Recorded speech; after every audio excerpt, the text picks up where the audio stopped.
यह बात 16 जनवरी 2026 की रात लगभग 9 बजे के आसपास का वक्त रहा होगा। इसी बीच में सचिन नई अपनी नवेली दुल्हन को फ़ोन करता है और फ़ोन करके कहता है कि मैं अपने दोस्तों के साथ पार्टी करूँगा और मैं अपने दोस्तों के साथ पार्टी करने के बाद मैं रात को आऊँगा, तुम मेरे इंतज़ार करना।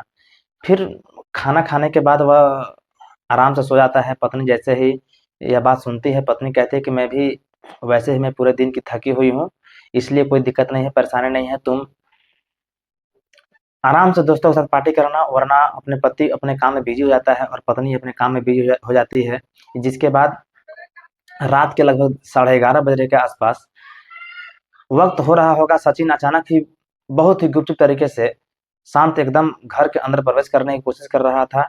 जो रास्ते में अवरोधक थे, दरवाजे बंद था, उसका दरवाजे खोलने के लिए उसने अपने एक नई टेक्निक बनाई हुई थी। आखिरकार एक टेक्निक के माध्यम से अंदर घर के अंदर घुस जाता है और प्रवेश कर जाता है। जो दृश्य देखता है, वह दृश्य उसके कभी कल्पना भी नहीं की थी। दरअसल जो उसकी पत्नी होती है, वह 2 लड़कों के साथ बिल्कुल बीच में लेटी हुई सो रही होती है। एक लड़का है और वहीं पास में टहल रहा है। इतना था, एक बस उसके पास में इतना कि उसमें एक बस जैसे कमरे के प्रवेश अंदर करता है। कहता है कि मुझे शक तो था तुम पर कुछ ना कुछ गड़बड़ कर रही हो, लेकिन उसके शक में देखने के बाद चाहता था कि आखिरकार तुम ऐसी क्या कर रही हो। जो तुरंत ही अपना मोबाइल निकालता है और मोबाइल निकालने के बाद उसकी बातचीत करने की कोशिश कर रहा था। इसी इसी बीच कुछ देर के बाद एक एक कत्ल हो जाता है। उस कत्ल की गुंज सोशल मीडिया पर एकदम ट्रेंडिंग में चलने लगती है और हर कोई इस घटनाक्रम के बारे में जानने की कोशिश करता है, समझने की कोशिश करता है कि अभी की एक शादी नहीं हुई थी, महज 4 महीने ही हुए थे। आखिरकार उसके 3 और एक नए आशिक बन गए।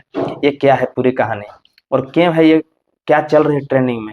इस कहानी के ने पूरी क्षेत्र को झकझोर देती है।